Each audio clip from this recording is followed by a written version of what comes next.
তাহাজ্জুদ নামাজের সঠিক সময় কোনটি? কিছু কিছু অ্যাপসের মাধ্যমে দেখা যায় এশার ওয়াক্তের পরেই তাহাজ্জুদের সময়, যা ফরজ ওয়াক্তের শুরুর আগ পর্যন্ত। এখন কোন সময়টি অধিক উত্তম জানাবেন। প্রথম কথা হলো যে তাহাজ্জুদের নামাজের মূল সময় যেটা, সবচেয়ে ভালো সময় যেটা, সেটা তো ভোর রাতে ঘুম থেকে ওঠার পরে, রাতের শেষ প্রহরে, সূর্য আপনার সুবহে সাদিকের আগে, সূর্য আপনার ফজর ওয়াক্ত হওয়ার আগে।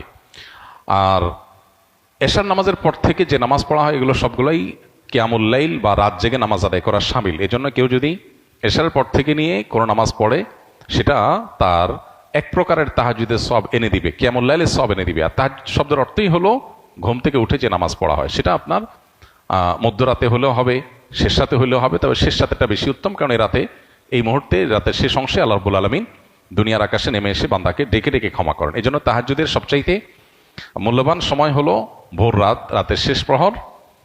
আর এর বাইরে ঘুম থেকে উঠে যে কোনো সময় মানুষ নামাজ পড়বে, সেটাই তাহাজ্জুদের মধ্যে গণ্য হবে। আর কিয়ামুল লাইল বা রাত জেগে নামাজ পড়ার যে ফজিলত আছে, সেটার ভাগিদার হওয়ার জন্য এশার পর থেকে যে কোনো সময় পড়লেই হবে। অতএব এশার পর থেকে যে নামাজগুলো আছে 2 রাকাত 4 রাকাত করে দিকেও পড়ে শোয়, এটাও এক প্রকারের তাহাজ্জুদ বলা যায়, মূলত কিয়ামুল লাইল। আর ঘুম থেকে ওঠার পর সারা রাতের যে কোনো সময় নামাজ পড়লে সেটাও আরেক প্রকারের তাহাজ্জুদ, ওইটা সেকেন্ড ক্লাস বলতে পারি। আর সবচেয়ে আপার ক্লাসের তাহাজ্জুদ, সবচেয়ে উন্নত মানের তাহাজ্জুদ হলো, মূল তাহাজ্জুদ হলো রাতের শেষ ভাগে সুবহে সাদিকের আগে যে তাহাজ্জুদটা পড়া হয় সেটা। এরপর প্রশ্ন হলো, সফরে থাকা ব্যক্তির জন্য জুমার নামাজের বিধান কি? কত রাকাত পড়তে হবে জানালে উপকৃত হব। প্রথম কথা হলো যে কোনো মুসাফির সফররত অবস্থায় যদি জুমা পড়েন, তাহলে তাকে 2 রাকাত জুমাই পড়তে হবে। 2 রাকাতের মধ্যে আর কোনো কসর নাই, সেটা তো আমরা জানি অনেকেই।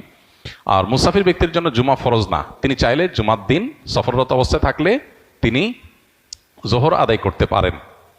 যদি তিনি জুমা পড়েন, তাহলে সেক্ষেত্রে তিনি জুমা পুরোপুরি পড়বেন। সেক্ষেত্রে আলাদা কসরের বাইরে আর এখানে কসর করার কোনো অপশন নাই। পুরো নামাজ তিনি, অর্থাৎ 2 রাকাত জুমার নামাজ 2 রাকাতই আদায় করবেন।